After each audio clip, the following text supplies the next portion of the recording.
Opa, opa, opa, isso aqui é urgente. A temperatura da crise entre Brasil e Estados Unidos acabou de subir. Vamos começar com isso aqui, ó. Atenção, você que está aqui no All News. Marco Rubio não citou em nenhum momento o ex-presidente Jair Messias Bolsonaro. A comitiva brasileira vai dar uma entrevista coletiva agora às 18 horas, horário do Brasil, lá nos Estados Unidos, relatando como foi a conversa.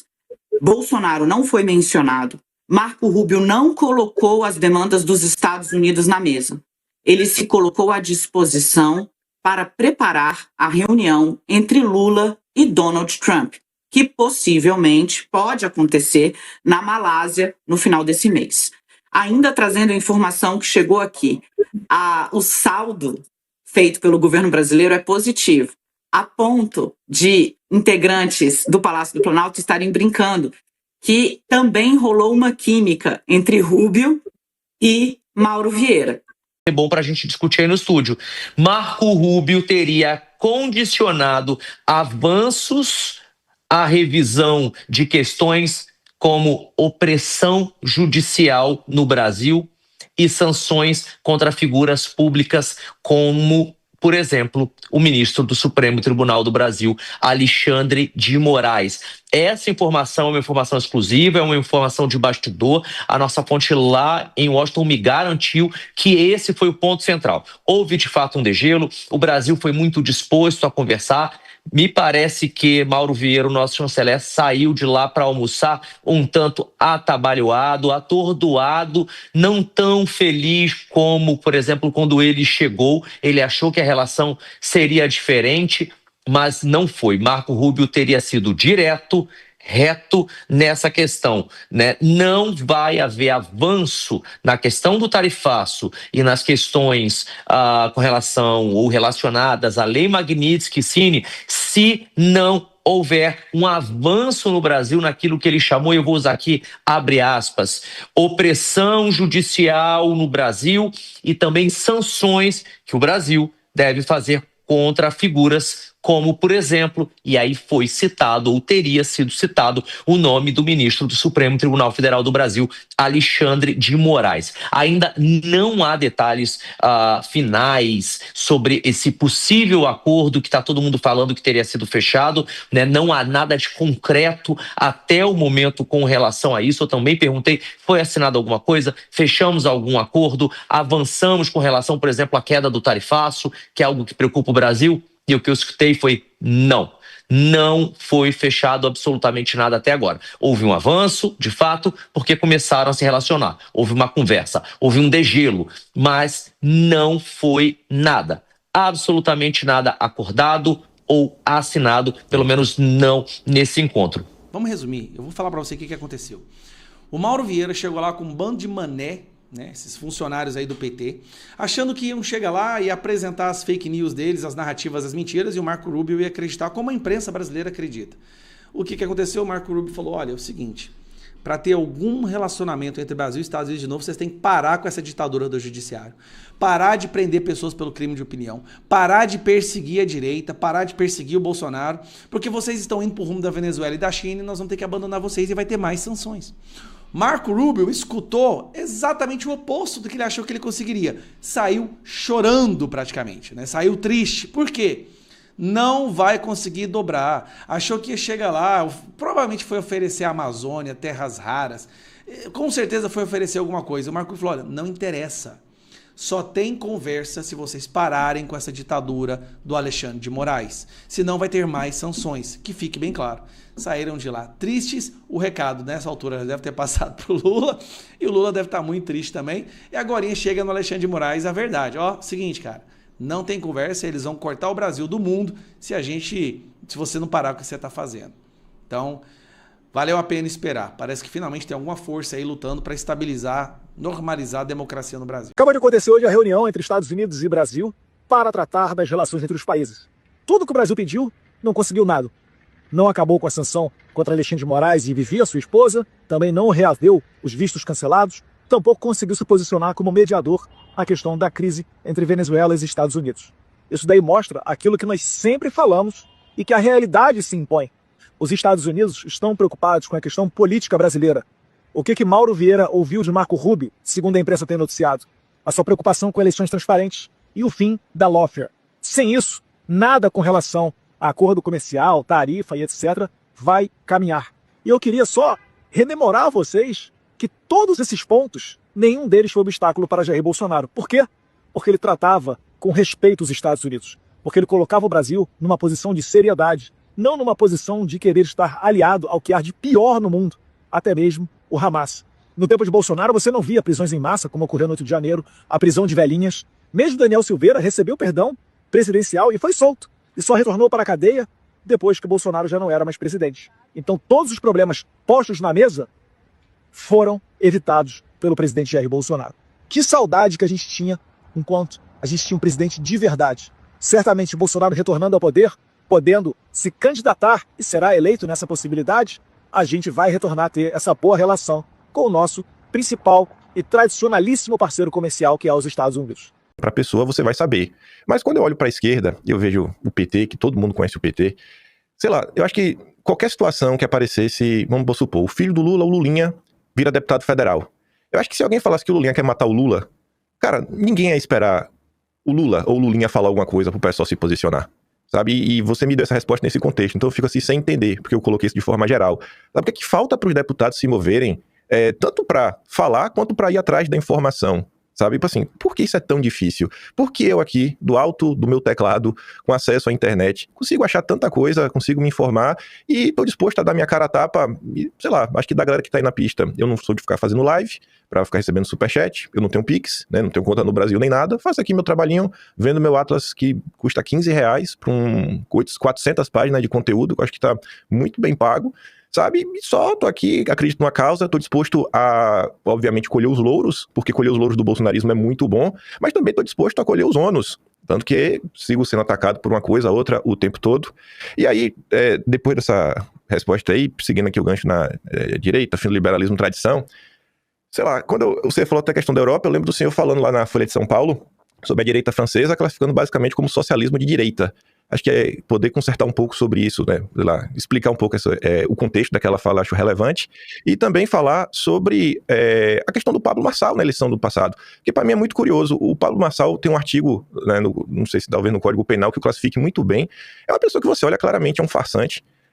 Não dá pra levar nada a sério. Eu não consigo nem compreender como uma pessoa se dá o trabalho de ir pra um evento, como foi lá você no evento que o Sabugosa tava fazendo, né? Reunindo o sítio do Pica-Pau Amarelo. Pra mim é um negócio assim, um absurdo. E aí, sei lá, da galera que tá aqui, eu vejo o Trielli. É o mais do deixa disso, o mais pacífico. E até o Trielli já foi alvo de perseguição.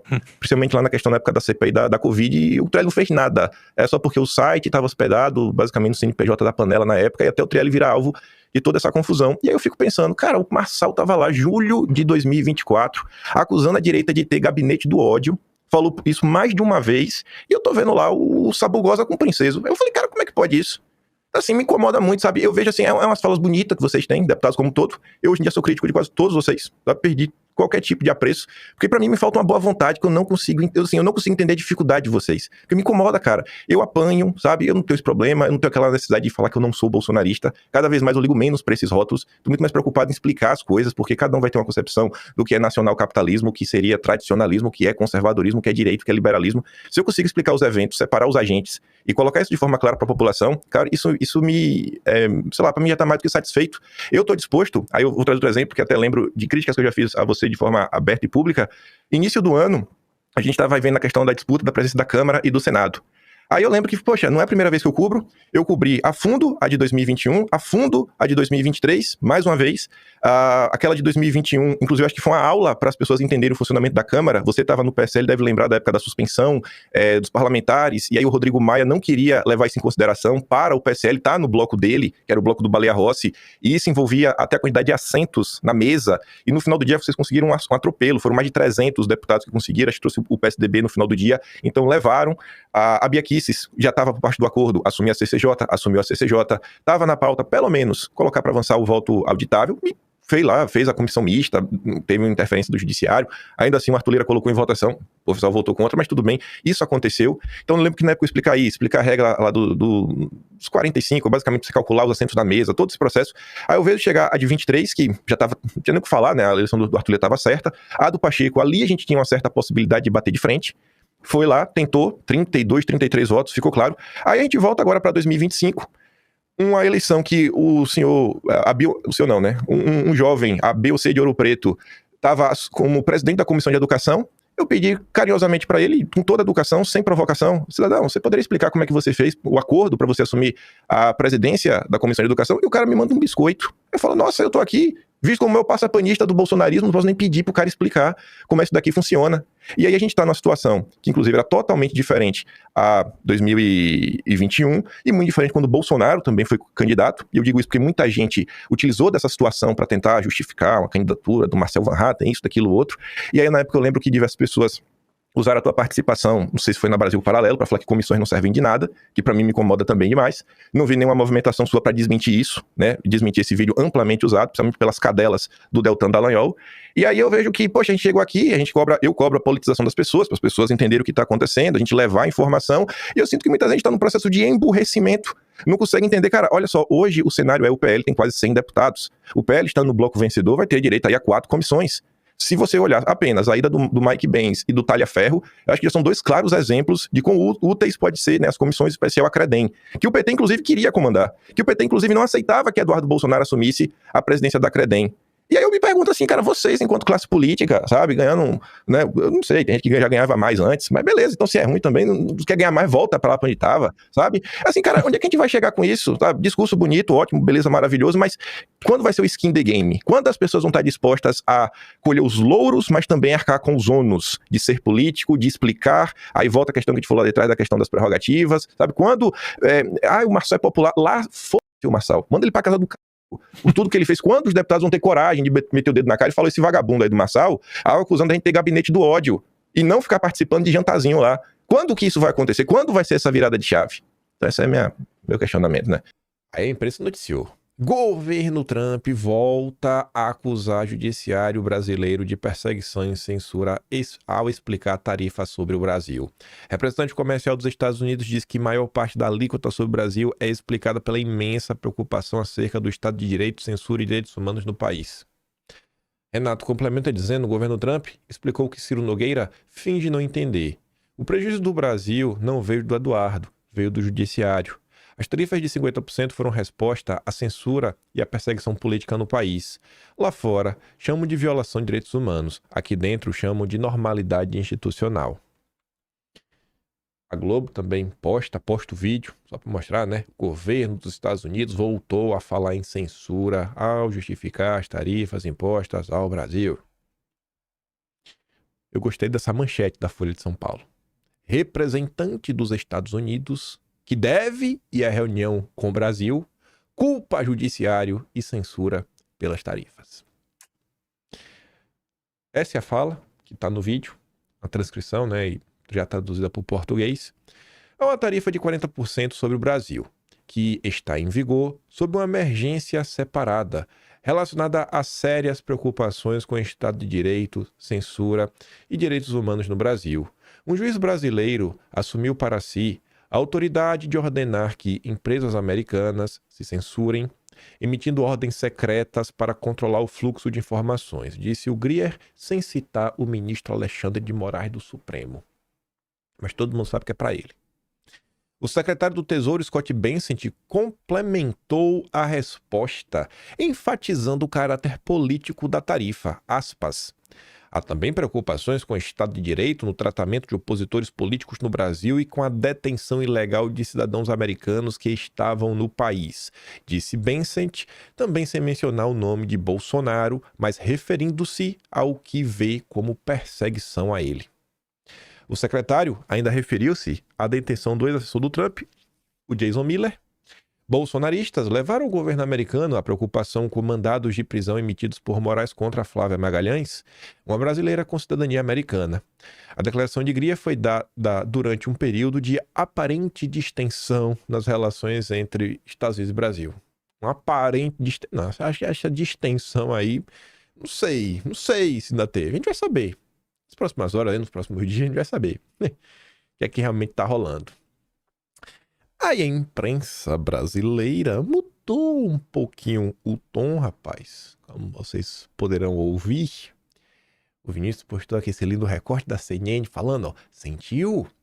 Influenciadora da CNN fala em time cruel a reunião do jornalista Paulo Figueiredo e do deputado Eduardo Bolsonaro com o Departamento de Estado dos Estados Unidos, já que ela ocorre na véspera da reunião do Marco Rubio.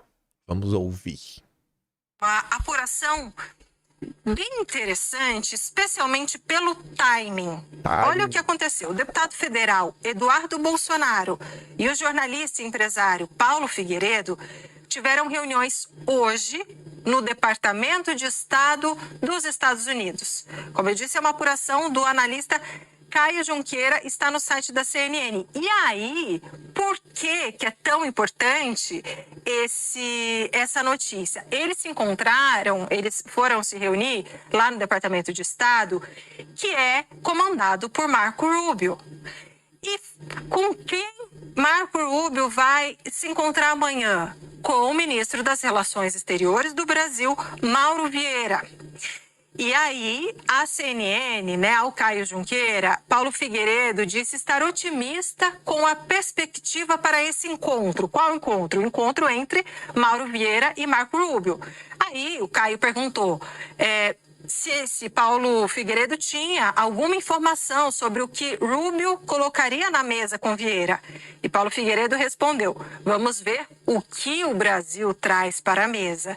Então, é interessante, Yuri Pita, porque eles vão fazer ali quase que uma conversa prévia, né? E a gente sabe que o Marco Rubio é crítico ao governo do presidente Lula, ao Supremo Tribunal Federal e um defensor dos Bolsonaros, né? Então, assim, é algo... O timing, ele é especialmente... Como é que eu posso te dizer? Ele é especialmente... maldoso, sabe? Ele é cruel, especialmente cruel esse timing, Yuri. O time é cruel, viu? Respeita meu primo, rapaz, Marco Rubio. Fala se a gente não é parecido, ó a orelha, ó. A dele é maior que a minha ainda, viu? Meu primo Marco Rubio. Respeita a família, viu? Honre a nossa família, Marco Rubio. Postura de Rubio é incógnita para o governo Lula. É curioso que nas últimas horas, eu nem coloquei aqui no vídeo, saíram várias matérias assim, ó, não, Mauro Vieira está se preparando, né, para ir com segurança, para não escorregar, né, assim, não quer nenhuma pegadinha. Isso porque a química... Cara, eles estavam tão certos de uma química. Pode ser que vá lá, realmente, o governo Trump negocia o governo Lula e tudo mais. Agora, assim, nas últimas horas... A imprensa adotou um tom de preocupação, sabe? De calma, não vamos com tudo, vamos ver. Que eu fico sem entender, né? Não condiz com a brabeza deles aí das últimas horas. Enfim. Os bastidores da reunião de Eduardo Bolsonaro com os Estados Unidos antes da agenda com o ministro de Lula. Não tem quase nada na matéria da Bela Megali. Só diz que ontem... Eduardo e o Paulo Figueiredo também teriam comentado aí sobre como a sociedade brasileira estaria vendo as movimentações do Trump, dando destaque que tem uma narrativa de que Trump ama Lula. Falou, não, a imprensa tá vendo, sei lá, viu? Então, não sei se essa narrativa que vocês querem vender, então estamos passando aqui para vocês ficarem ligeiros, viu? Vamos ver aí como é que vai ser o desenrolar dessas coisas nos próximos dias. Ainda falando de Estados Unidos, amiguinho, veja isso daqui. Primeiro, a Folha de São Paulo diz que o governo Trump dá carta branca à CIA para agir pela queda de Maduro na Venezuela. Quem primeiro revelou isso, se não me engano, foi o The New York Times. Eita, rapaz. E parece que liberou até a operação letal, viu? O Maduro aí vai ficar com medo até da própria sombra. Aí o povo ficou assim, tá, será mesmo, velho? Será mesmo que o Trump liberou isso? Aí ele confirmou. Trump confirma que autorizou operações da CIA na Venezuela. Ele confirmou mesmo? Sim, confirmou. A Yara postou lá o vídeo. E ele ainda falou que ele autorizou por duas razões.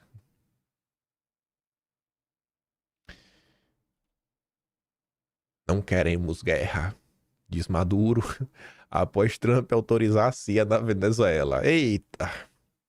E aí, Maduro? Como é que tá, irmão? Você tá bem, Maduro? Você tá bem, Madurinho? E aí, vai pedir ajuda pro Lula? Eu acho que o governo Trump vem dando demonstrações claras de que ele está preocupado com a América Latina. Com a América como um todo. Eu acho que, na boa mesmo, a galera deve estar olhando e falar, ó, até em termos geográficos, por mais que a gente tenha um exército e tudo mais, comprar confusão no... Deixa eu ver... Oeste, no leste asiático e até, sei lá, na Ásia Central, é complicado, custoso e talvez não seja o nosso foco nesse momento. Então vamos garantir a América. Deixa lá os russos e os chineses ali daquele lado meio quieto. Vamos forçar que a Europa se remilitarize, que é a primeira coisa que o Vance vai fazer. Lembrem disso, quando ele vai naquela convenção lá, tipo congresso lá, um encontro em Berlim, e ele falou, irmão, a gente tá dando dinheiro aqui pra OTAN, a gente tá bancando a OTAN, mas vocês também precisam colocar dinheiro no exército de vocês, né? Não dá para os Estados Unidos ficar bancando todo mundo. Então ele tá aí. Eu acho que o que os Estados Unidos realmente estão preocupados é a América. Vamos cuidar da América, do norte ao sul. Tanto que você tá vendo aí o apoio que eles estão dando pra Argentina, do Milei, e o empenho deles com a Venezuela é o empenho máximo. Com o Brasil também acho que tem um certo empenho, né? Vamos ver o desenrolar dessas situações. Um pequeno break. A gente vai voltar de falar dos Estados Unidos já já. Ontem Eduardo Bolsonaro fez várias postagens que eu acho que são relevantes. A gente comentou sobre isso daqui. E ele também comentou ontem. E você, hein? Já teve um PowerPoint na Globo News com a sua cara? Se eu estivesse prejudicando a direita, a Globo News estaria me dando corda? Não me criticando. Todos os sinais indicam que eu estou no caminho certo e tenho sido uma pedra no sapato dos poderosos para defender o interesse popular, a ponto de virar pauta mesmo com tantas coisas acontecendo no mundo. Reféns retornando a Israel, políticas de Trump, navios de guerra na costa da Venezuela, etc. Mas o problema é e o problema é da direita. A Globo está preocupada com a direita. Ele faz questão também de responder a André Sadi, que fica fazendo piadinha sobre ele, e falou, Sadi, eu estou defendendo os meus interesses pessoais. Sou eu? Não é o Ciro Nogueira? Eu estou exilado, conta bancária bloqueada, conta bancária da esposa bloqueada, proibido de exercer mandato, pai em prisão por eu ter postado foto dele, pai ameaçado de ir para prisão comum, a depender de minha conduta nos Estados Unidos, acusado de crimes que levam mais de 20 anos de cadeia, inquérito exclusivo aberto contra mim por Moraes, né, por ele ter sido sancionado da Magnitsky. Agora aponte-me o que os outros, que você diz defender o Brasil, têm sofrido. Então, supostamente defender interesses pessoais podem me levar para a cadeia. Já defender o Brasil te conduz a uma vida confortável. Conta outra, né?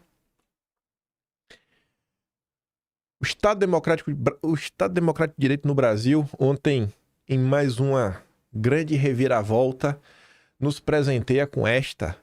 A PGR, o seu Paulo Gonet, pede que o Supremo reabra inquérito sobre suposta interferência de Bolsonaro na PF. Isso daqui jamais aconteceria se não fosse Sérgio Moro.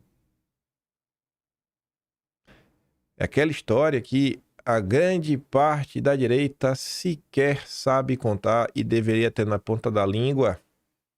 Caso aberto após declaração de Moro e teve pedido de arquivamento do Aras. O petista na PGR, Augusto Aras, arquivou. O Paulo Gonet, amigo do Sabugosa, o Salles estava com o Paulo Gonet esses dias, né? Vocês lembram lá deles almoçando juntos. Pediu para reabrir.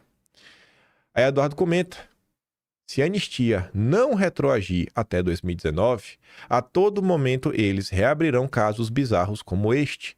A anistia pacifica o país, pois breca, em boa medida, a perseguição e solta todos os atuais presos políticos e também os aliados. Desculpa, os exilados que não estão presos. Ainda no âmbito persecutório, o presidente da FUNAI sobre Bolsonaro é condenado a 10 anos de prisão por perseguir servidores indígenas. Perseguir, né? Imagina com a perseguição. Deve ter fiscalizado, cortado a mamata, colocado as coisas para realmente andar, para de conversinha mole, de ongueiro, bateu contra as ONGs, 10 anos de cadeia. 10 anos de cadeia. Isso aqui tem tudo a ver com o nosso dossiê de hoje. E também, quando a gente voltar a falar de Estados Unidos. E isso daqui também. Porque a gente vai ter que começar a caminhar para essas questões internacionais, principalmente ligadas a essa pauta ambiental. Ontem o Renato postou isso daqui, ó. Encontro Global sobre Empresas Estatais e Ação Climática. Aí tem os painéis. Painelista 0, Li Jun. Diretor lá, enfim. Supervisão dos ativos estatais. Essa é da China. Essa aí que vai ensinar, né? A supervisionar as coisas. Quem que está apoiando? Petrobras, governo brasileiro e o melhor de todos, Open Society. Soros está apoiando isso. O uso da estrutura do governo em prol de questões climáticas. O Soros. Aí o Eduardo comenta, né? Alguém falou que isso é um ataque na soberania? Não. Não porque é o Soros. O que o Soros defende tá de boa, é bonito, é belo, é democrático. Aí, quase indo pro nosso dossiê mesmo. Ontem, logo de manhã cedo, Eduardo Bolsonaro, não sei, talvez o bigode dele cresceu, talvez ele fez a barba, só deixou o bigode, talvez a orelha dele ficou grande, né? Deu uma de oreudo, deu uma de Kim Paim. Começou a dividir a direita de novo. Lá vai Eduardo dividir a direita, meu Deus! Eu estou muito preocupado com esse rapaz está fazendo, porque é momento de união. Eu nunca vi a esquerda brigar em público, Eduardo. A Tereza Cristina concedeu entrevista para o jornal O Globo, onde ela repete o que o Ciro Nogueira falou. Ciro Nogueira falou exatamente isso, né? Que não adianta a direita lançar o nome sem viabilidade. Ciro Nogueira disse isso em resposta ao Caiado no primeiro momento, e agora é a vez da Tereza Cristina endereçar isso diretamente para Eduardo Bolsonaro. E aí o nosso fritador de hambúrguer fala: Ô, Tereza Cristina, acho interessante que você diga que as pesquisas colocam Ratinho Júnior como viável. E diga, na mesma entrevista, que eu não sou viável, mesmo que as pesquisas mostrem o inverso oposto. Assim fica parecendo que o seu conceito de viabilidade é aquele que se enquadra no seu interesse pessoal, porque o Ciro Nogueira também está colocando ela como opção de vice. Longe de mim acusar você de agir apenas visando seus interesses pessoais. Afinal, sabemos bem que você é bem capaz de representar interesses pessoais alheios, desde que sejam os interesses dos grandes capitais do país, tipo a JBS, né, Tereza? Mas é o que fica parecendo. Não deixa de ser inusitado que todo tipo de sujeito que deu grandes saltos na política, graças à minha família, agora se acha no direito de escolher o próximo candidato a presidente da direita. Tereza Cristina. Uma ex-ministra de uma pasta que as pessoas precisam ter uma visão um pouco mais complexa.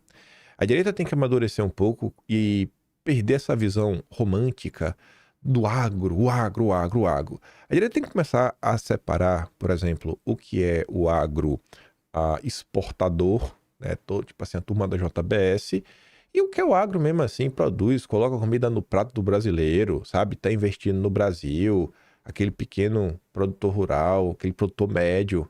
Saber separar as coisas. O produtor que não tem lobby em Brasília e os lobistas, que não estão só no agro, muitas vezes são grandes conglomerados.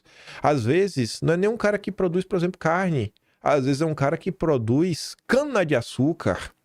E ele quer que essas políticas avancem, tipo, aumentar o percentual de álcool na gasolina do seu carro, para suas velas, seu bico injetor, ficarem prejudicados. E com isso você gasta mais na manutenção do seu carro, só que ele vende mais, ele ganha mais dinheiro. Inclusive tem algumas pessoas desse ramo, desse meio, que foram grandes doadores da campanha do Lula. Tem um grande empresário, né, seu Rubens Ometo, que eu tenho certeza que fica muito feliz quando vê essas políticas do álcool ganharem apoio do governo e de políticos como a Tereza Cristina. Então, as pessoas têm que começar a ter um olhar um pouco mais crítico, sabe? Mais complexo. não simplório. As coisas não são tão simples. A Tereza Cristina aqui também trabalha em prol do mercado de carbono, porque na visão dela é o seguinte, o cara que é produtor rural, ele já tem que preservar um pedaço da terra, o que já aquele pedaço que ele preserva já é suficiente, tanto para pagar a emissão dele, como ainda para vender. Ou seja, o grande agronegócio que possui vastas extensões de terra vai acabar ganhando ainda mais dinheiro. E quem que vai se prejudicar? Cara, é o consumidor final, é o produtor médio e pequeno que às vezes não tem uma grande margem de lucro na sua produção. Então esse aí que vai se lascar. Mas eu não ligo para esse. Eu não ligo, porque eu sou a tia Tereza. E a gente bateu muito na tecla ontem, não foi, da questão do mercado de carbono? Falando do Mourão, junto ao Reise, junto ao Zequinha Marinho, junto ao Flávio Arnes. Eles estão pedindo para o governo Lula acelerar o mercado regulado de carbono. E assim como eu fiquei muito feliz de ver a fala do GREA ontem, que eu falei, poxa, final de semana eu tava falando dele, bicho, o cara volta aí para brilhar, mostrar que eu não estou perdendo o tempo das pessoas que me assistem, que eu sei que 1 hora por dia realmente, poxa, não posso gastar de forma à toa, né? Perdendo tempo de vocês. E eu falei ontem do mercado de carbono, e o que é que acontece ontem? Depois do meu vídeo, viu? Que já era 1h30 da tarde. Meu vídeo 8 da manhã já tava no ar. A ONU está tentando te taxar. Com o quê? O imposto de carbono. Enquanto a direita brasileira, a direita Tereza Cristina, Mourão, Zequinha Marinho, Renzi e tantos outros que votaram a favor do mercado de carbono, inclusive o Rogério Marinho, né, Rogério Marinho? Que decepção! Os parlamentares de direita dos Estados Unidos são assim, ó. O fato de o imposto climático da ONU estar sequer a ser considerado justifica a nossa retirada da ONU. No Brasil, querem enfiar em você imposto, crédito de carbono. Nos Estados Unidos, além de não querer imposto, eles querem tirar os Estados Unidos da ONU. Tá vendo a diferença? Tá vendo a diferença? Espalhe a palavra se você concorda. O Mike Lee falou isso daqui sozinho? Não. Governador do Texas. Não, Texas não, da Flórida. Ron DeSantis. Não há tributação sem representação. Ser taxado pela ONU seria muito mais ofensivo do que impostos, né, da Grã-Bretanha contra as colônias americanas há mais de 250 anos. Esses impostos desencadearam a Revolução Americana. A ONU deveria ser desfinanciada, não semeada com novas receitas fiscais. Mais um. Olha lá, se tivesse no Brasil, estava preso.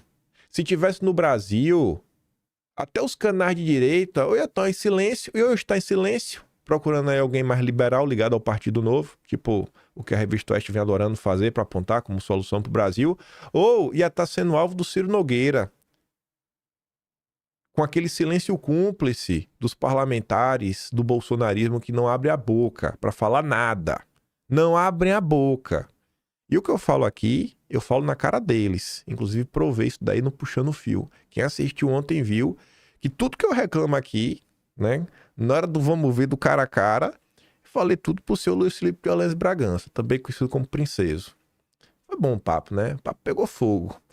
E o melhor, nos Estados Unidos você ainda tem a imprensa, a grande imprensa, né, pelo menos parte dela, Wall Street Journal, falando, ó, a ONU tá pra te taxar. Um novo imposto global vai ser a última taxação sem representação, porque assim, como assim a ONU vai nos cobrar? Ficou por aí sua classe política? Não! Aí vem o governo Trump. Meu primo Marco Rubio tá ali, ó. Esta semana a ONU está tentando aprovar o primeiro imposto global sobre carbono, o que aumentará os custos de energia, alimentos e combustíveis em todo o mundo. Não permitiremos que a ONU taxe cidadãos e empresas americanas sob a liderança do POTUS, né? President of the United States, o Trump. Os Estados Unidos não serão um não categórico e apelamos a outras nações para que se unam aos Estados Unidos em defesa dos nossos cidadãos e da nossa soberania. E ele ainda compartilhou aqui, ó, o texto do Wall Street Journal, que esse aqui é do DeSantis.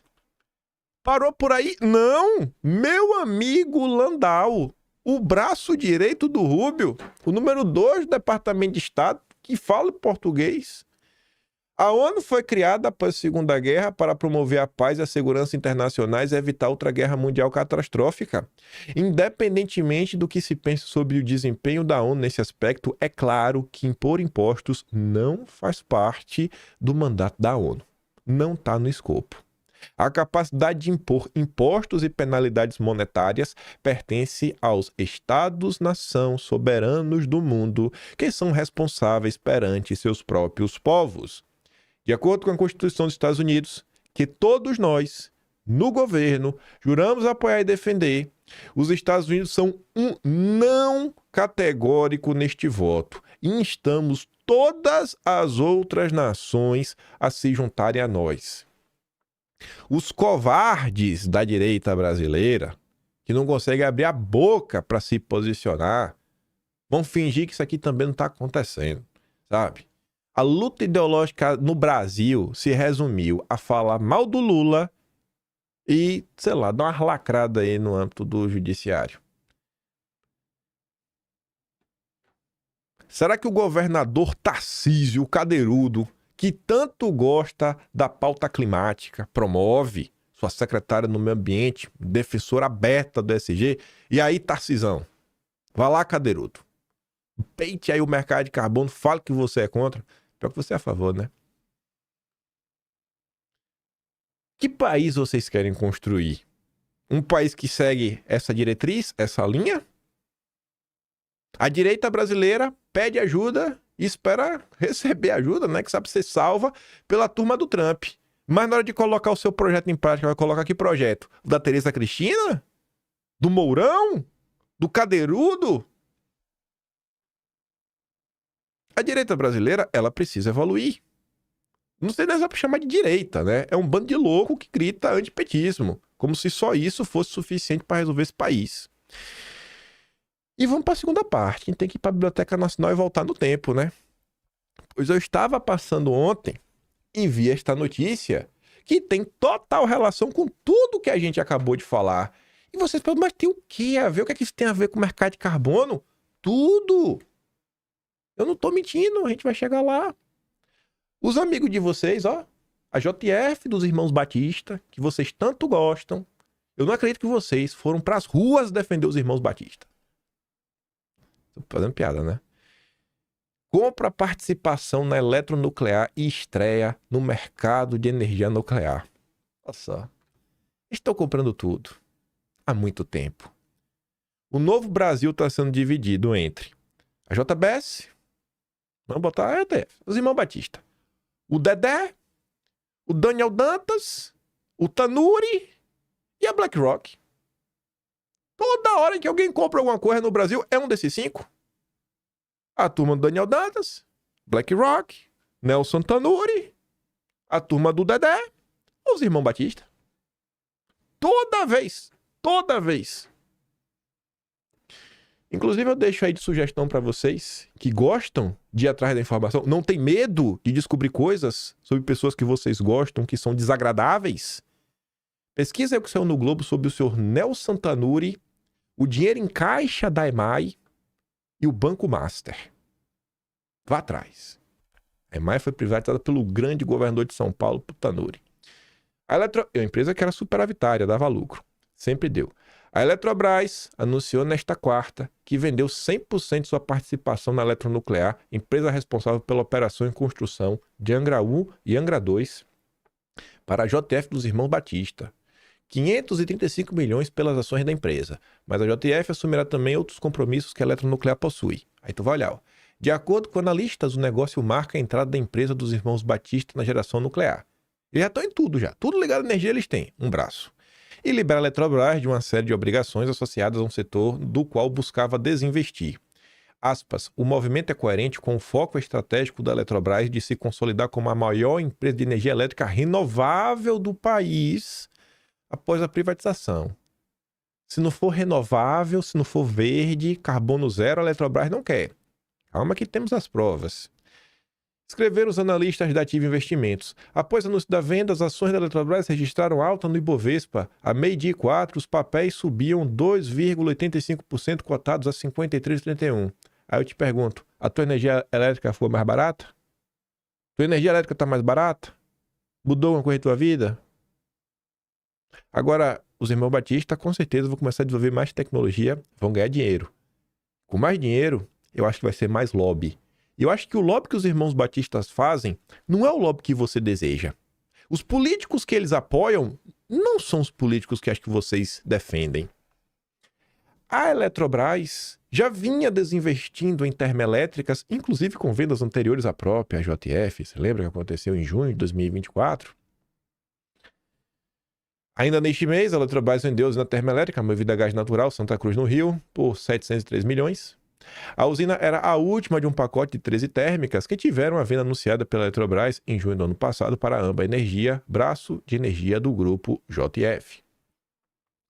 A energia ficou mais barata? Mudou a coisa da tua vida? A transação, olha aqui, agora a parte boa.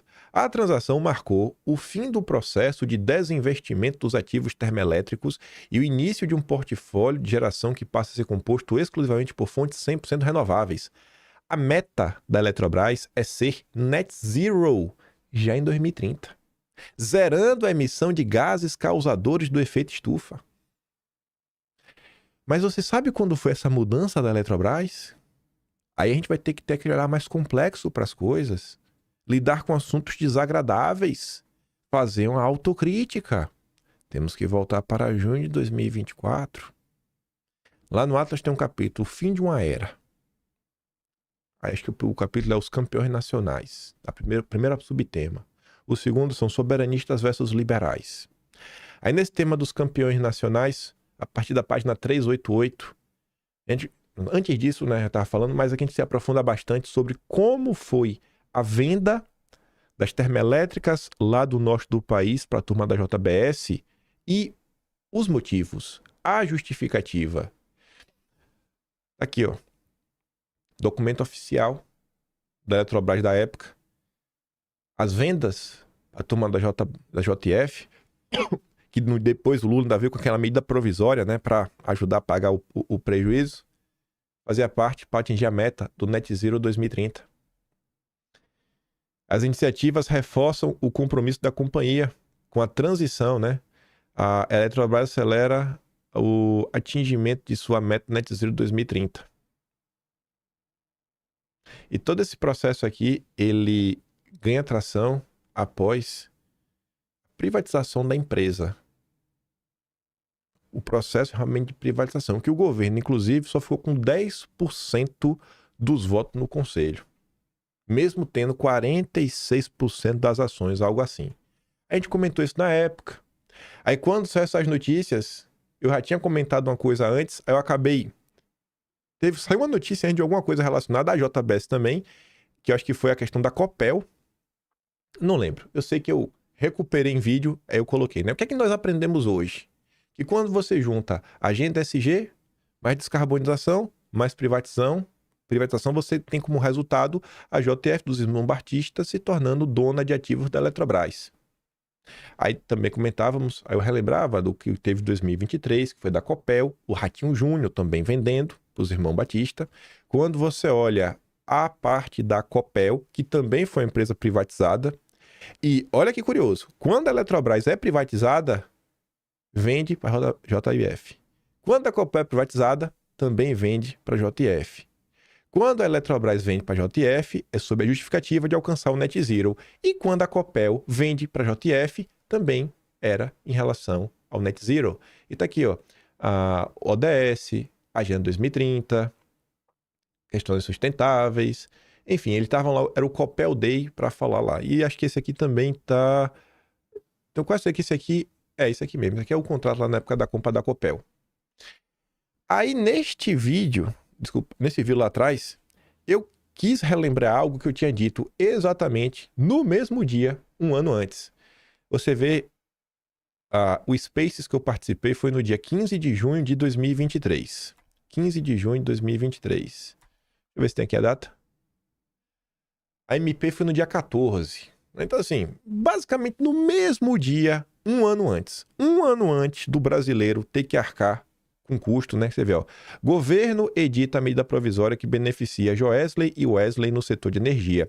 Ministério diz que texto é para dar sustentabilidade. Né? Um ano antes, eu tive a oportunidade de bater um papo no Spaces com um ex-membro da equipe econômica do senhor Paulo Guedes, o Márcio Furtado. Aí eu quero mostrar um pedaço da discussão, que eu falei, cara, eu acho que essa parte da Eletrobras foi ruim. Eu nem sabia que ia vender para a JBS. Aí vamos ver o que eu falava e o que acabou acontecendo. Do nosso lado de cá, qual que era o racional? 115 milhões de orçamento para revitalizar a bacia hidrográfica para entregar a energia boa. Aqui é o Márcio Furtado falando. Precisa de 6 bi. Pô, temos aqui um baita gap financeiro. O governo tem caixa para isso? Imagina. Nem de longe tem. O orçamento era 115 milhões e ponto. Então vamos tentar capitalizá-la, fazendo muita salvaguarda aos mecanismos de governança corporativa. Foi esse o deal que foi feito, das melhores formas possíveis que poderiam ter sido feito.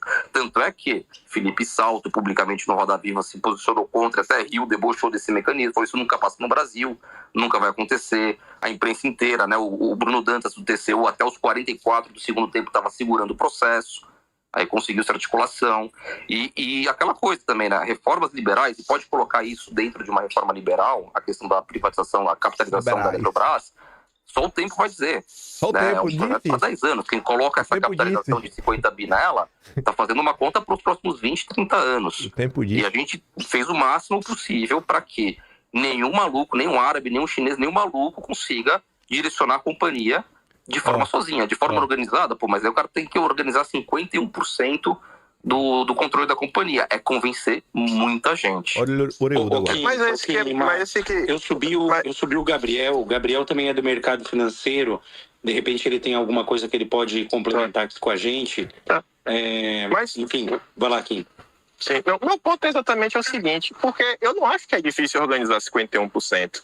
E quando você fala hoje, por exemplo, não, vamos colocar aqui uma medida de crédito de carbono, vamos usar a Eletrobras para fazer isso. Eu não consigo, para mim, é 90%. A sorte vai ser se o governo for os 10% contra. A sorte. Não, a gente vai ser que a resistência. E que não vai ser, né? Que é projeto da Marina. Então, o que eu vejo assim, que hoje, quando olha para qualquer grande bloco do mercado financeiro, todos rezam a mesma agenda. Para mim, o cara que vai ter uma opinião contrária a isso é um acionistazinho que tá ali, né, na frente do computador dele, botou ali 10 mil reais, 30 mil reais, sabe, tá fazendo sua fezinha, quer ver o dinheiro dele crescer um pouquinho, e só. E só. Na continuação eu até falo assim, tu consegue me apontar, Márcio, uma pessoa que hoje tem condições de ter 5% da Eletrobras para colocar alguém no conselho que não pensa dessa forma? Pega lá no Atlas. É 8 minutos nessa parte, é 8 minutos de discussão. O bigode, velho, tava certo, né? O tempo vai falar e o tempo disse. O que vocês fizeram no final do dia foi entregar pros irmãos Batista da JBS. E eu prefiro olhar com os meus olhos e aceitar a realidade. A realidade é essa. Tá acontecendo. Diante de mim. Aconteceu. No dia que eu tiver que negar a realidade para defender ideologia, eu tô louco. Eu tô louco. Não é a primeira compra, não. Tá comprando tudo. Sob a mesma justificativa.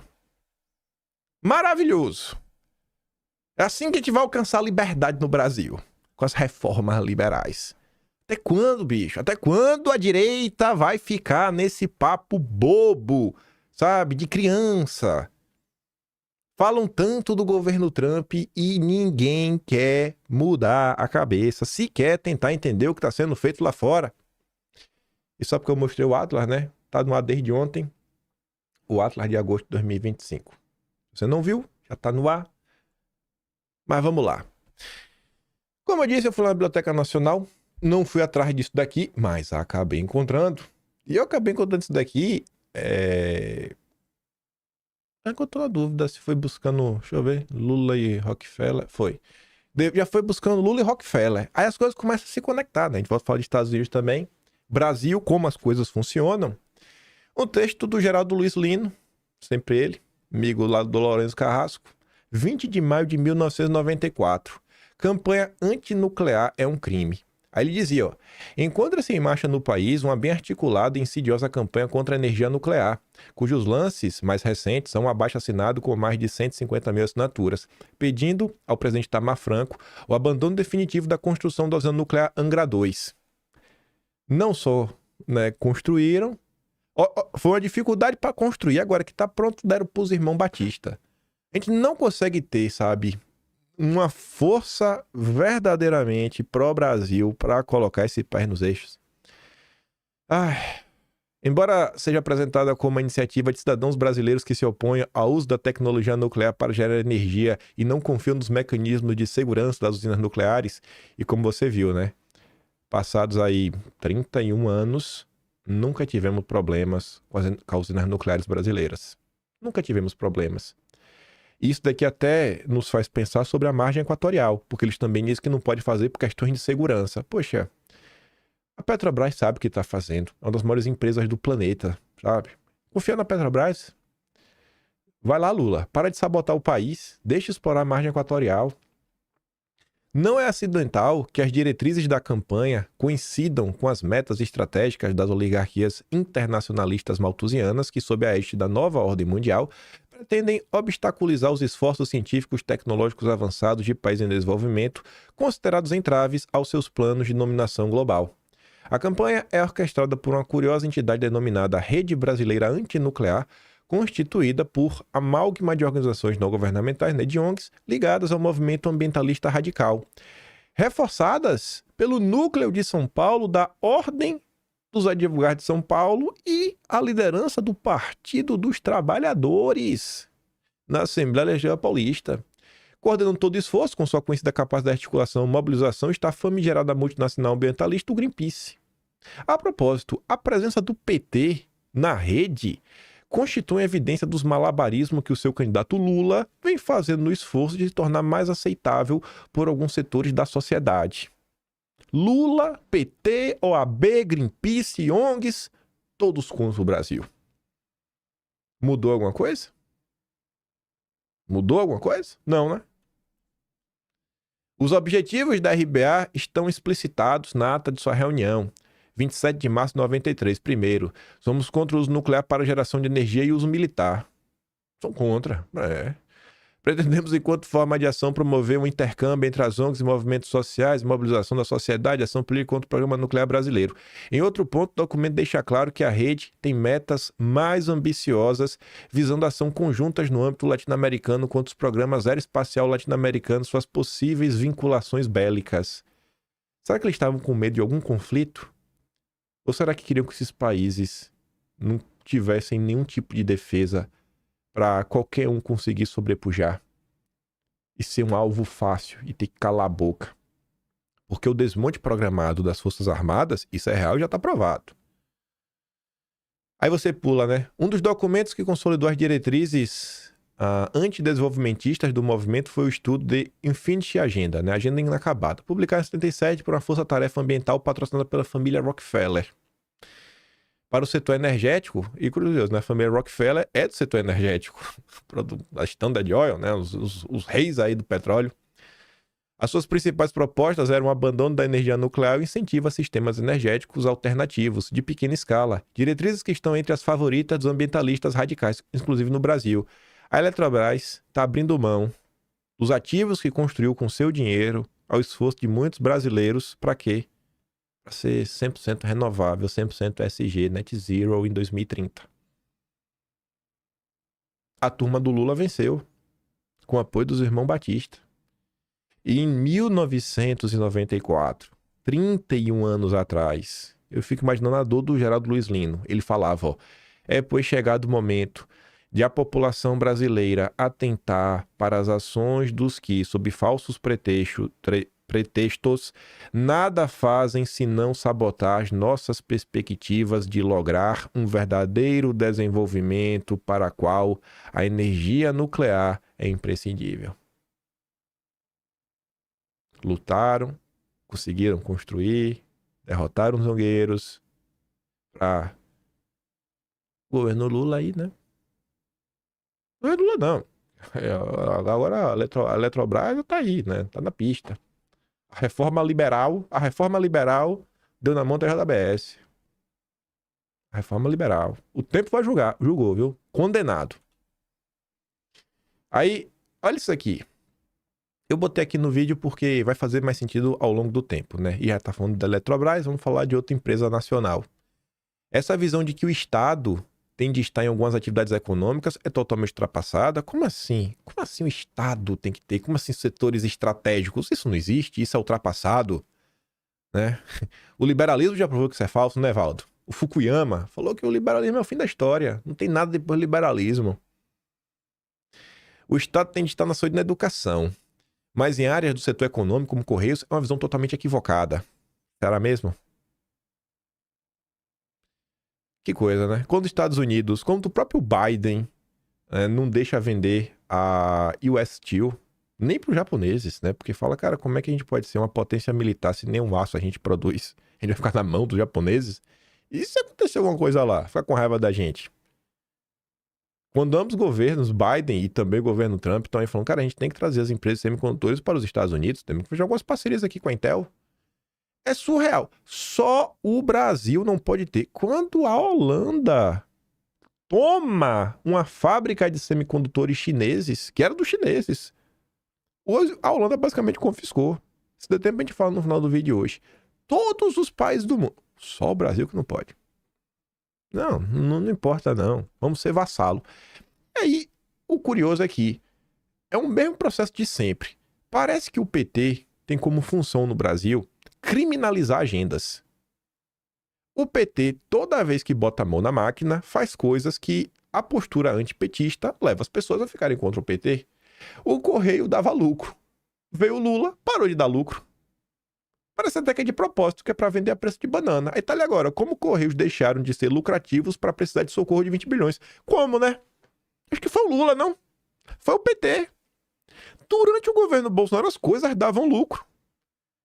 E aí, o eleitor médio, o brasileiro médio, que não raciocina, ele fala, eu não quero mais ser roubado pelo PT, eu quero que venda. Ah, beleza, então você vai vender para JBS, que vai financiar políticos do PT, que vão continuar na máquina com benesses, renúncias fiscais e tantas coisas, inclusive leis que no final do dia acabam por ajudar setores como aumentar o álcool na gasolina, colocando-se um exemplo do dia a dia das pessoas. Ele vai passar com isso, combustível do futuro.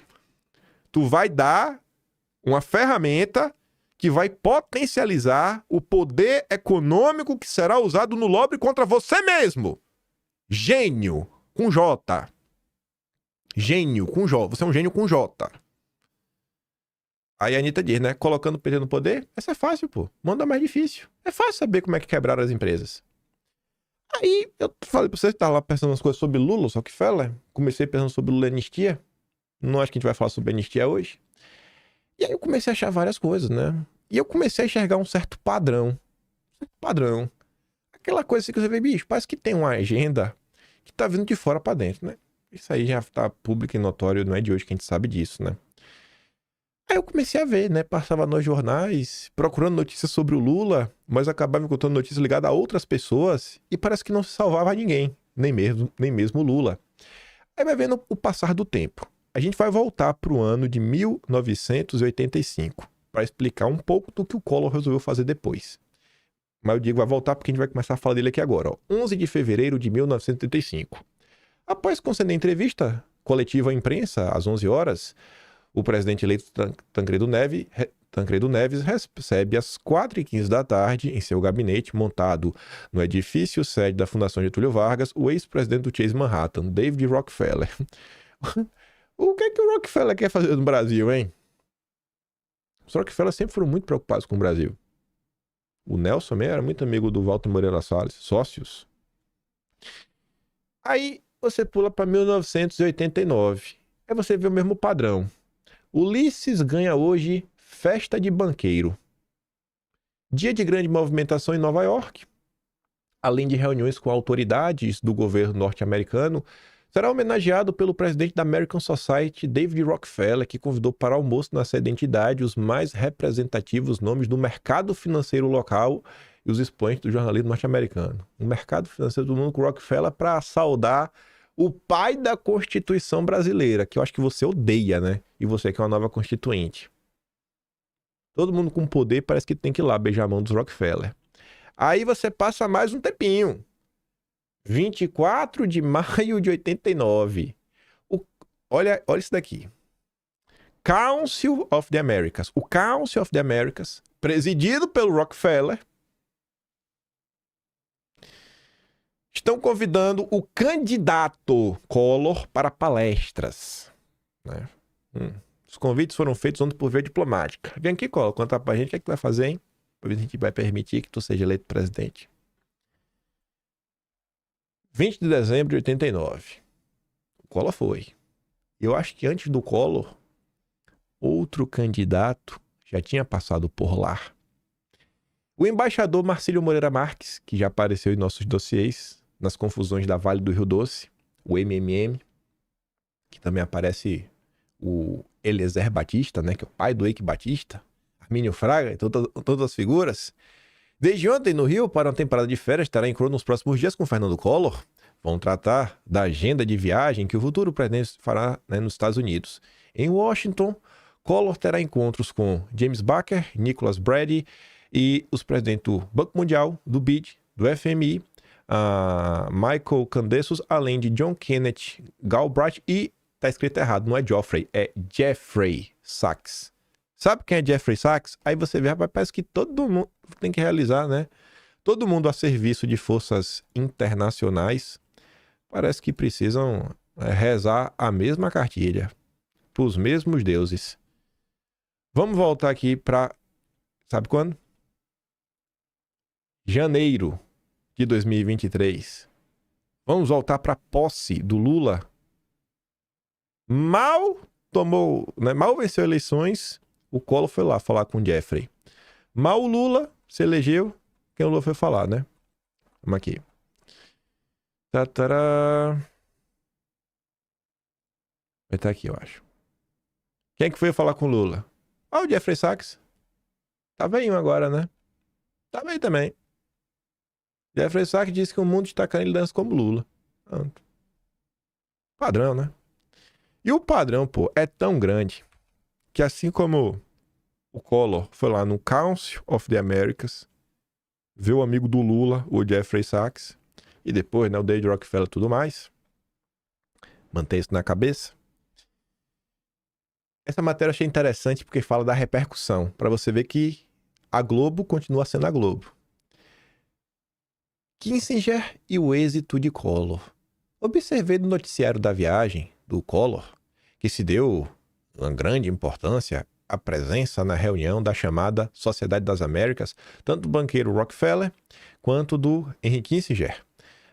Enfim, né? Sintomaticamente, as fotos mais reproduzidas na imprensa foram aquelas que mostravam o nosso Collor ao lado desses personagens, como se refletissem de forma definitiva o êxito da viagem. Eu quero imagens. Quer imagens? Vamos lá, olha o Globo, olha a capa da Globo.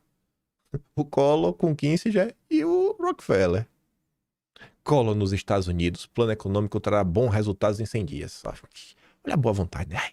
Tudo certo, maravilhoso. Collor! Herói do povo brasileiro. Olha onde é que o Collor tava. Tá pequenininho aqui, ó. No hotel Waldorf Astoria. Ele tava lá, no Waldorf. Council of the Americas.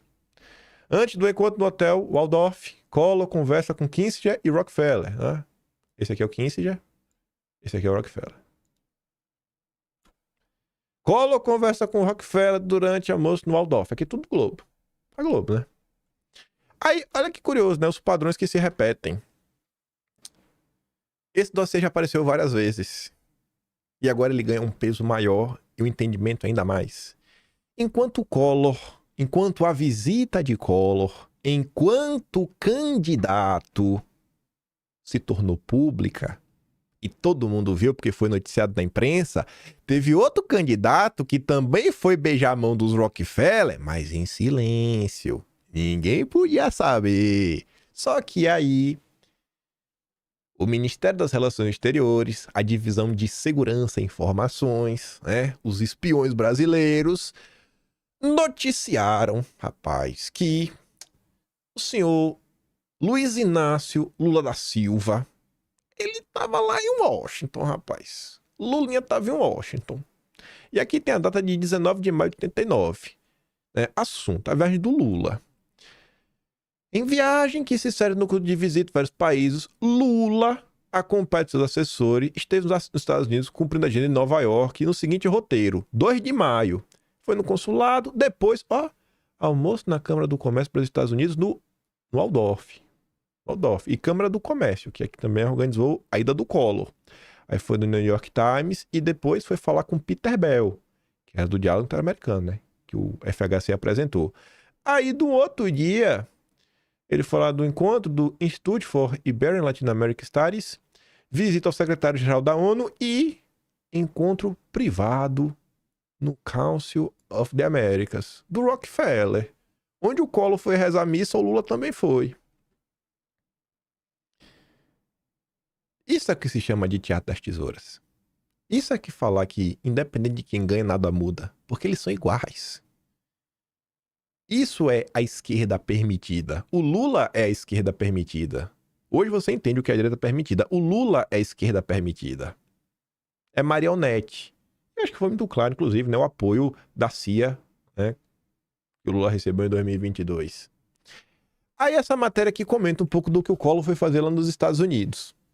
Collor foi dar uma de governador democrático. Discurso impressiona banqueiro dos Estados Unidos. Já tá ruim, né? Porque se o Rockefeller gostou, você deveria estar com medo. Na presença de Rockefeller, do Kissinger e do Paulo Nogueira Batista, pai do Paulo Nogueira Batista Júnior, Collor insistiu que, para vencer a inflação, implementará um rigoroso programa de ajuste fiscal. Eita, o Tarcísio chega a se tremer aí, né, Tarcísio? Arrepiou aí. Eita, poxa! É ídolo. Falou de ajuste fiscal, austeridade. Maravilhoso.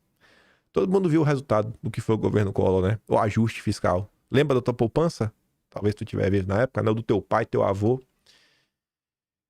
Por sua parte, Rockefeller destacou que o futuro presidente brasileiro é o representante de uma nova e jovem geração que deseja mudanças em seu país. Tipo que Kassab e o Ciro Nogueira estão falando, né, dos governadores. O Felipe Dávila, uma nova geração. O Felipe Dávila, né? Poxa, nem vou abrir aqui, senão vai ficar longo. Já tá com 1 hora já, dava ter mais coisa pra gente comentar. O Felipe Dávila falando na última entrevista que ele deu pro Estadão, nova geração de governadores democráticos.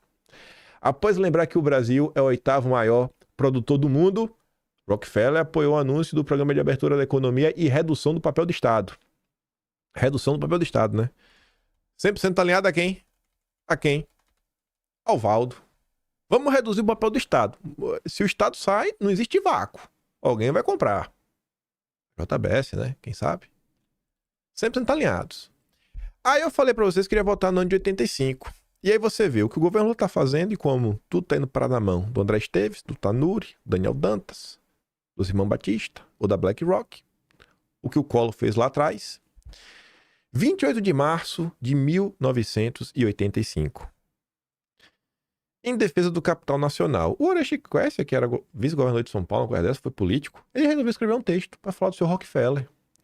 O banqueiro americano David Rockefeller, esse mesmo aí que o Lula foi beijar a mão e o Collor também, um dos principais credores da dívida externa brasileira, sugeriu em sua recente visita ao Brasil uma nova estratégia de desenvolvimento econômico para os países da América Latina baseada na exportação. E, assim, a exemplo de alguns países asiáticos. Ele citou como modelos Hong Kong, Taiwan e Singapura. Segundo Rockefeller, essa proposta deveria ser implantada através da maciça penetração de capitais internacionais e da eliminação de medidas protecionistas por parte dos países latino-americanos. A proposta de Rockefeller não é nova e parece à primeira vista atraente, levando-se em consideração as elevadas taxas de crescimento alcançadas pelos países em questão nos últimos anos. Agora, uma análise mais atenta revela que a singapurização dos países latino-americanos é, na realidade, uma perigosa armadilha econômica, especialmente para aqueles que, como o Brasil, já se encontram em um avançado estágio de processo de industrialização. Adotado o modelo proposto pelo banqueiro norte-americano, os benefícios seriam imensos, mas apenas para as empresas multinacionais, porque o Brasil e os países asiáticos, apontados como exemplos, possuem diferenças estruturais que invalidam qualquer proposta comum de desenvolvimento. Aí o texto é mais longo e ele termina falando assim, ó, assim a proposta de Rockefeller nada mais é do que uma tentativa mais uma tentativa, né, mais uma, de aniquilação e consequente sucateamento do Parque Industrial Nacional para a transformação do país em simples entreposto montador de produtos e equipamentos para exportação, o que dispensaria qualquer base industrial sólida. Olhando para o Brasil hoje, o Brasil, ele aumentou a sua capacidade industrial ou reduziu? A participação da indústria no PIB aumentou ou diminuiu? Antigamente tinha uma proteção muito grande, né? A indústria nacional, muito grande. Tirou de vez. Não teve um planejamento. Aconteceu o quê? Qual foi o resultado prático disso? A quantidade de empregos na indústria hoje são maiores ou menores que lá atrás? Além disso, é também uma proposta desnacionalizante, na medida em que descaracterizaria a reserva de mercado feita para um setor tão importante como é o da informática. Nunca é demais repetir que a presença do capital estrangeiro no Brasil foi e continua sendo importante para o nosso desenvolvimento, mas isso não significa que os interesses do capital nacional não devem ser preservados e respeitados. Uma posição madura. Cara, ninguém é contra o dinheiro do cara que realmente quer investir, mas também vamos olhar para o nosso país. Calma, nem tudo nem tão pouco. O capital estrangeiro deve continuar prestando serviço ao país, mas dentro de um contexto político que assegure ao Brasil uma presença marcante na revolução tecnológica mundial que se aproxima. Aqui o Brasil ainda tinha a Cobra, Itautec, as empresas de tecnologia. Aí, um ano antes, sai essa nota. Hélio Fernandes em primeira mão. Declaração do empresário Antônio Hermídio de Moraes aos jornais. O empresariado brasileiro vai fazer o sucessor do general Figueiredo. O senhor Hermídio de Moraes está muito enganado. Em primeiro lugar, ele precisa definir o que é o empresário nacional. E quantos são eles? Tenho a impressão que o verdadeiro empresariado nacional é tão pequeno que cabe dentro de uma Kombi, que é fabricada pelas multinacionais. Ou seja, as pessoas que têm parceria com grupos internacionais. Você não é empresário brasileiro. O empresário brasileiro é o Rubens Ometo, é o André Esteves. Aí o Hélio Fernandes criticava, né? O que é o empresariado nacional? Tirando os banqueiros, que sempre foram favorecidos e não sofreram a concorrência das multinacionais, o resto sempre teve uma luta duríssima para se livrar da concorrência desleal das multinacionais. E o que se costuma chamar de empresariado nacional, com raríssimas exceções, é composto de gente que dorme e acorda sonhando em se compor com as multinacionais. Multinacional aqui na época é o que a gente reclama hoje, por exemplo.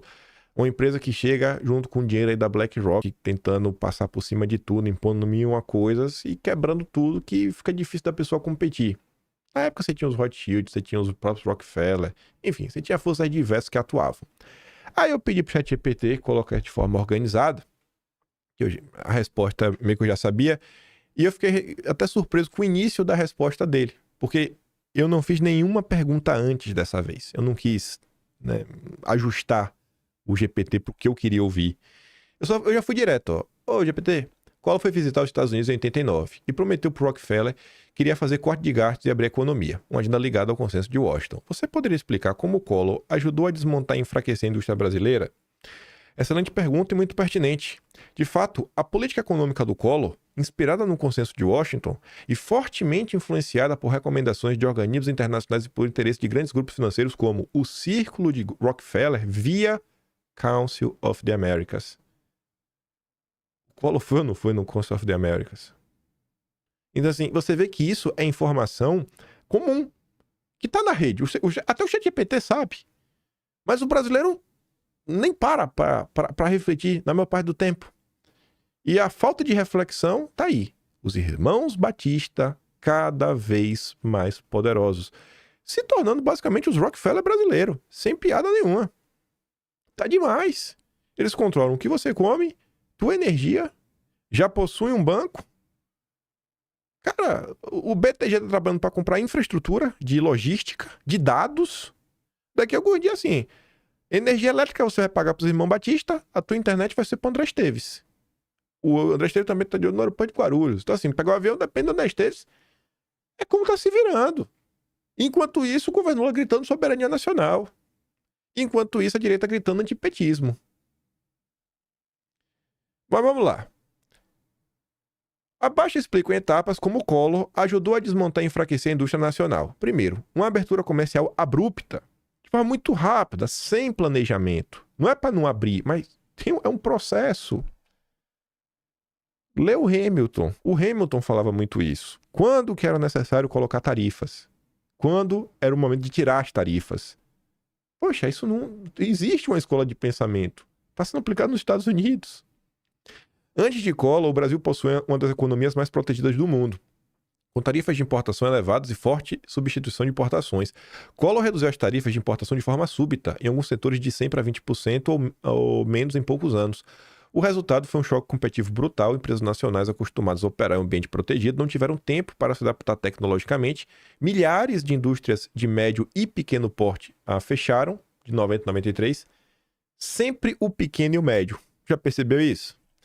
Impacto direto: desindustrialização precoce, aumento do desemprego industrial e perda de capacidade tecnológica. Depois, enfraquecimento do Estado desenvolvimentista. Collor adotou o discurso neoliberal de que o Estado brasileiro era inchado e ineficiente, cortou subsídios e enfraqueceu órgãos de fomento industrial como a Sudene e o BNDES. Para quem que o BNDES empresta dinheiro hoje? Os irmãos Batista já tiveram algum dinheiro do BNDES? Os campeões nacionais ligados ao Lula já tiveram o apoio do BNDES? Você já teve? A política industrial e de comércio exterior, que nos anos 80 buscava modernizar a indústria nacional, foi praticamente abandonada. Houve também congelamento e corte de investimentos públicos em infraestrutura e ciência e tecnologia, áreas que sustentavam a competitividade industrial. Embora o grosso das privatizações tenha ocorrido sob FHC, Collor iniciou o processo, preparando o terreno ideológico e institucional, criou o Programa Nacional de Desestatização, que deu base legal à venda de estatais estratégicas, ao mesmo tempo demonizou o setor estatal e a ideia de planejamento econômico, o que afetou setores estratégicos como de informática, siderúrgica, petroquímica.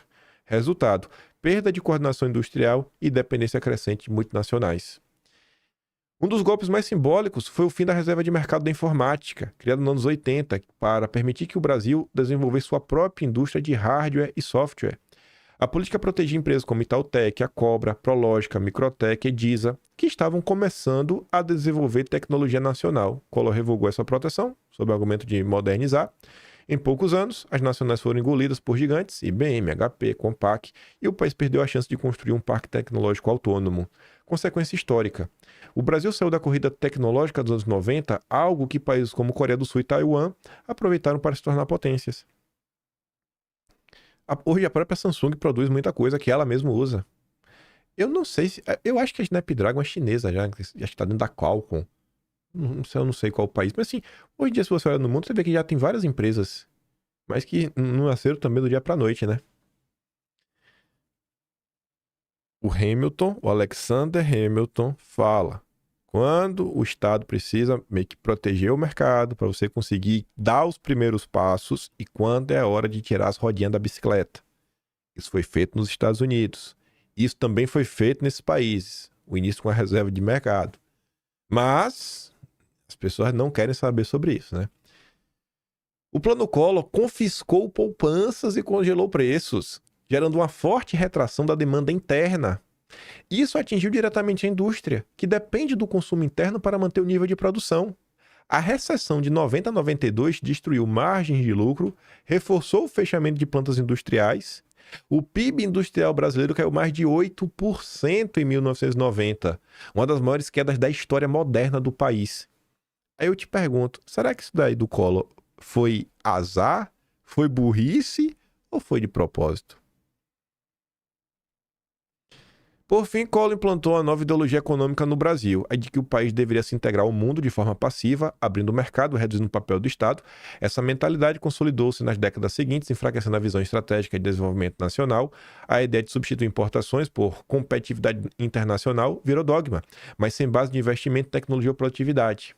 Aí a gente estava comentando, né, sobre ontem, do Rodrigo Maia, que era deputado, foi lá trabalhar na Federação das Instituições Financeiras, lá na FIM, e está saindo para ir para o BTG. Aquela porta giratória, né? Política e depois vai para o setor financeiro e fica rodando. Por que eu estou falando isso? 20 de agosto de 92, MMM. Marcílio Marques Moreira. O Unibanco, do Valtinho, Walter Moreira Salles, hoje o Itaú Unibanco, está anunciando estrepitosamente: o banco agora será dirigido profissionalmente. Quer dizer que até hoje era dirigido por amadores?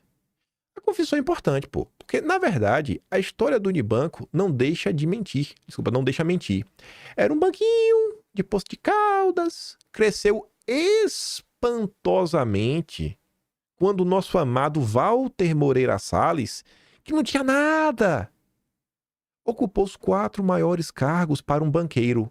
Ele foi diretor do Banco do Brasil, ele foi diretor da SUMOC, né, de onde surgira o Banco Central, era uma prévia, né, e funcionava também como outras coisas. Foi ministro da Fazenda, sabe disso, né, em 91, escolhido lá pelo Tancredo, porque foi o parlamentarismo, né? O Jango não pôde indicar. Aí, para salvar o Brasil do Jango, colocaram o Moreira Salles. Ave Maria. E embaixador nos Estados Unidos. Aí foi um carnaval. O banquinho virou bancão. O que é que hoje o Itaú Unibanco propaga, defende e faz contra a ideologia que você defende? Com os valores que você aprendeu em sua casa. Principalmente na parte de valores. Será que vão em direção ao cristianismo? Curioso, né? Que o período que o banco cresceu é o período que ele ocupou esses cargos. Foi nos Estados Unidos que Valtinho conheceu o Marcílio Marques Moreira, que era segundo secretário de diplomata de carreira. Ficaram tão amigos e tão ligados que MMM foi trabalhar com Walter Moreira Salles e abandonou Itamaraty. Aí diz que abandonou Itamaraty, começou 2 carreiras. A de brasileiro nos Estados Unidos, importantíssima. Brasileiro com grandes ligações aos Estados Unidos, coisa ainda mais séria e importante. Enfim, durante o governo do Sarney, ele esteve 3 vezes para ser ministro da Fazenda. Ninguém melhor do que ele para fazer os contatos que o governo brasileiro precisava, mas não conseguiu. Até que, com a saída inesperada de Dona Zélia, o embaixador virou ministro. E esteve para cair logo no início. Se aguentou. Rockefeller veio no Brasil, segurou definitivamente. Agora ele está firme. Como, né? Jabuti não sobe em árvore, já viu isso, né? As peças que mandam e desmandam no Brasil. E, curiosamente, o Nelson Rockefeller, né, e o Walter eram sócios. Os mesmos jornais americanos dizem: o Brasil recebe muito bem a permanência do ministro da Economia, Marcílio Moreira Marques. Aqui já é repercussão, né, daquela matéria. O povo brasileiro, se pudesse, mandava MMM de volta para os Estados Unidos. A inflação continua subindo, a recessão é insuportável, o desemprego cresce todos os dias e os preços alcançam alturas inacreditáveis. Só quem defende a permanência de MMM são os americanos chefiados por Kinsey Rockefeller e o Vernon Walters, ex-chefe geral da CIA, né? Esse sim. Pra gente fechar e voltar para a realidade mesmo, 25 de junho de 92. Rockefeller gostava de vir muito ao Brasil, né? Já perceberam. 3 temas dominaram as conversas no jantar oferecido pelo deputado Roberto Campos ao banqueiro Rockefeller em Brasília. Aí né, para falar dos políticos hipócritas que adoravam meter o pau, né, nos corruptos, né? E hoje sai em defesa da moralidade pública para defender o Collor. 2. O agravamento da crise econômica e as dificuldades do governo em fechar o acordo da dívida externa com os bancos privados. Robertinho estava lá resolvendo com Rockefeller. E as queixas de Paulo Maluf, que dizia ter se lançado novamente a prefeito de São Paulo e que há 3 meses trabalhando sem que a imprensa, ocupada com outros temas, tomasse conhecimento dele, né? Aí foi falar pro Rockefeller, não tem como falar lá com o Roberto Marinho, pô? Falar com o Roberto Marinho pra ele ajudar o Paulo Maluf, pô, bota o Maluf em destaque na imprensa, falar com o Mesquitão, né, os Mesquitas lá, os golpistas do Estadão. Aí você fala, pô, mas o que tem a ver, pô, Rockefeller com o Roberto Marinho da Globo? O que tem a ver? Aqui, ó. O todo-poderoso Roberto Marinho embarca hoje, ao lado de sua mulher Lili, para uma temporada de uma semana de férias em Nova York. Vai aproveitar para participar da reunião anual do American Society, que é dirigida pela família Rockefeller. É por isso que foi pedir pro Rockefeller, pô. Ô, Rockefeller, ajuda o Maluf aí, irmão. Ajuda o cara aí, velho. A imprensa brasileira não fala dele, não. Ajuda aí. Tá bom, vou falar com o Roberto Marinho, meu amigo. Olha lá, ó. Esse é o Brasil. Esse é o Brasil. A união da direita. Aí vamos voltar para essas questões verdes. Nos últimos dias aí o mercado financeiro nos brindou com mais um episódio maravilhoso. A Ambipar basicamente foi a zero. Zero mesmo, 0,50 e poucos centavos. A ação desvalorizou tudo. Tava acho mais de quase R$30 o negócio dele. Teve uma queda assim faliu, né? A empresa, não sei se faliu. Enfim, quebrou. Deu default, basicamente. Aí o Leandro Narlock, nosso companheiro liberal, fala assim, ó. Americanas e Ambipar ocupavam o topo dos rankings ESG, né, SG, e o de sustentabilidade na B3, que também avalia a governança. Isso me faz pensar, será que ocorre uma seleção adversa? As empresas piores em governança se esforçariam mais do que a média para parecerem sustentáveis e tudo mais? Aí eu coloquei ali, né, um negócio para relembrar. No relatório do Observatório da ONU no Brasil de 2021, eu sou o único jornalista que aparece como crítico dessa agenda. Tá ali, né? Como também o perfil do jornalista Kim Paim, que indaga a efetividade do SG das empresas listadas na B3. Aí o tempo julgou, né? O tempo julga. O tempo julga. Como diz lá o Márcio Furtado, as reformas liberais. Aí eu coloquei isso pra gente voltar a falar dos dias de hoje, né? Do mesmo jeito que a Ambipar e Americanas não foram muito bem, olha a raizinha aí do companheiro Rubens Ometo. Tá muito bem não, né? Se você olhar, né? Tá ruim. Rubens Ometo. Isso aqui tá feio demais. Mas a raizinha, pô, SG, verde. Verde demais, pô. Confia aí, pô, confia. Confia nas reformas liberais. As reformas liberais vão salvar o Brasil. Não só acredito nas reformas liberais, mas o que os liberais dizem, né? Eles me prometeram. O Leandro Narlock me prometeu. O Fernando Urich me prometeu. A Renata Barreto, grande Renata Barreto, que não sabia que era Hamilton, ela também me prometeu que Lula ia indicar o Galípolo para baixar os juros na canetada. Mas eu, que sou burro, que olho pro passado e vejo que Lula enfiou foi o Meirelles, fez tudo o que os banqueiros quiseram. Eu que sou burro e que vi que todos os banqueiros da Faria Lima estavam apoiando o Lula.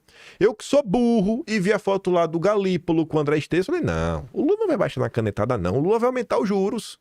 Aí o que é que nosso menino Galípolo disse? A gente vai ter que trincar os dentes. Ele avaliou que a alta da Selic deve durar até 2028. Aí você fala assim, cara, peraí, por que 2028? Porque se Lula perder... Bom, se Lula perder, a direita volta pro governo em 2027. Mas tu sabia que o Galípolo tem mandato, né? Tu sabe que o mandato do Galípolo só acaba em 2028, né? Sabia disso, né? Porque o Banco Central é independente, irmão. O Banco Central é independente. A reforma liberal também falou que era bom. Agora tu aguenta o Galípolo. Até 2028, viu? 15%, ó. Pro mercado ficar tranquilo. Ganhar 15% sem trabalhar, ó. Na maciota. Você botou... A cada 6 milhões que você bota... Quase 7 milhões. Cada 7 milhões que você bota, você ganha 1 milhão por ano. Ó. De boa. Sem trabalhar. Que trabalhar é coisa de idiota.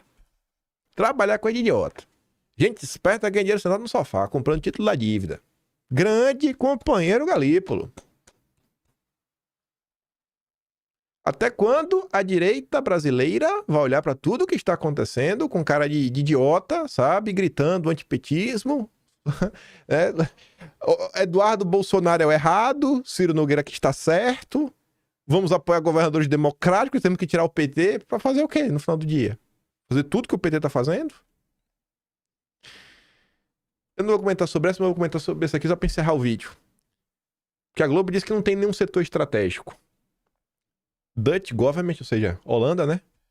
Toma controle de empresa de chips que tinha os chineses como donos, né? A Nexperia. Aí o Ricardo Leão fala, né? Essa notícia é estarrecedora. O governo holandês simplesmente tomou o controle de uma empresa chinesa que produz chips. Eles suspenderam o seu chinês, deram poder de voto a um diretor não chinês, modificaram o poder acionário da empresa, tudo isso com a justificativa de que lei específica para o contexto de guerra, o que obviamente não é um caso. Fica claro que a Holanda está fazendo o jogo dos Estados Unidos, evidenciando como os europeus são vassalos de Washington. Obviamente essa medida será nociva para a União Europeia e seguramente haverá retaliação por parte da China. Nem lembrar que tinha essa, né? Aí você vê para o Brasil como é que anda as coisas. Além de gerir recursos, Reag, Altinvest e sócios têm ligação com outras frentes com o PCC, o primeiro comando da capital, né? Foi bem. Aí você para e pensa no Brasil. Eduardo Bolsonaro lutando sozinho, sem o poder da caneta, até porque se tivesse com o mandato funcionando, não vale de nada em Washington, não manda nada, sem apoio, os parlamentares não abrem a boca, pelo contrário, você está vendo aí as parlamentares Tereza Cristina atacando gratuitamente, fazendo campanha pelo Ratinho Júnior. Tereza Cristina, inclusive, foi lá para tentar ajudar, se encontrou com os democratas. Ela se encontrou com os democratas, ela e o Marcos Pontes, nosso grande astronauta. O que a gente vive hoje, vocês que assistem de forma mais recorrente, vocês já entenderam. Não começou hoje. A gente está preso desde o golpe da República nas mãos das mesmas pessoas. A gente conseguiu dar uma respirada e sentir a respirada no governo Bolsonaro. Olha como o governo Bolsonaro foi tão disruptivo. Você olha isso com o que estão fazendo com o Bolsonaro, com o que estão fazendo com o ex-presidente da FUNAI, com o que estão fazendo contra os jornalistas que vocês gostam, os influenciadores que vocês gostam, as medidas que são tomadas dia sim, dia também. Se você tem realmente satisfeito com o Brasil, eu acho que o caminho é muito óbvio, qual lado a tomar. Mas se você acha que tudo isso aqui é balela, tudo isso aqui que saiu na imprensa, só notícias da imprensa oficial, da época, com fotos, imagens, dossiê do Arquivo Nacional mostrando a viagem secreta do Lula, que não foi noticiada pela imprensa.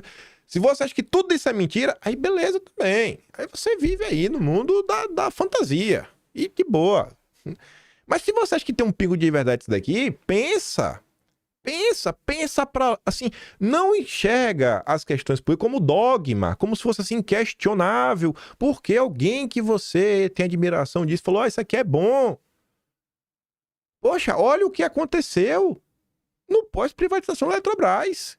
Só foi 7-1 contra vocês. Só quem ganhou dinheiro e poder, um poder que está sendo utilizado de novo contra vocês, é a turma que apoia o PT, é a turma que apoia o sistema.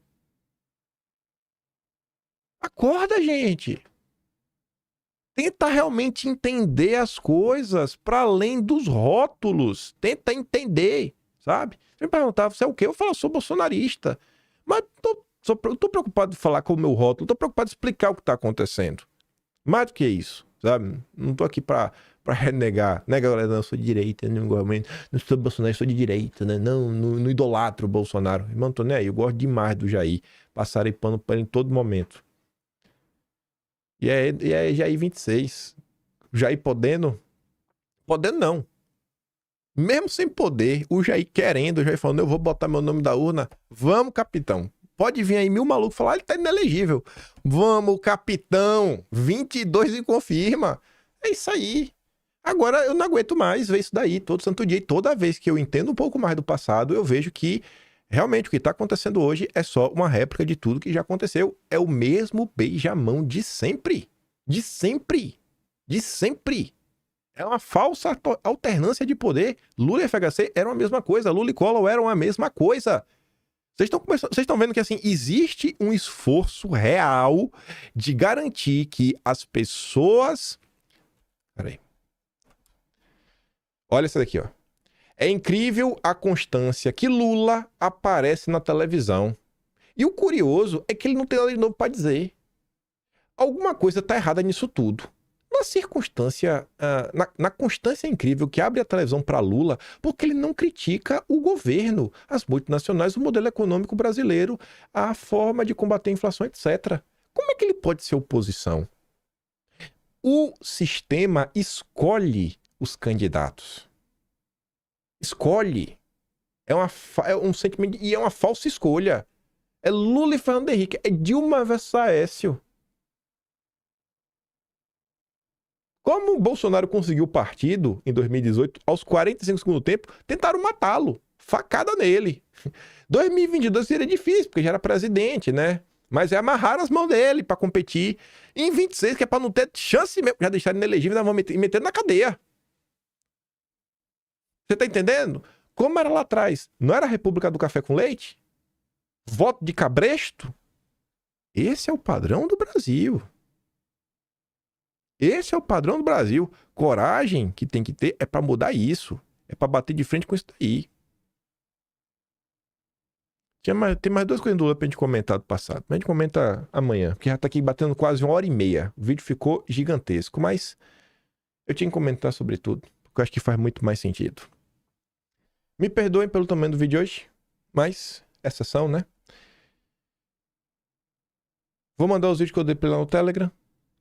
Se gosta do meu trabalhinho, quiser ajudar um pouco mais, pode se tornar membro do canal. Tem um botão de valeu, tem um Patreon na descrição e tem um Atlas brasileiro, kimpaip.com.br.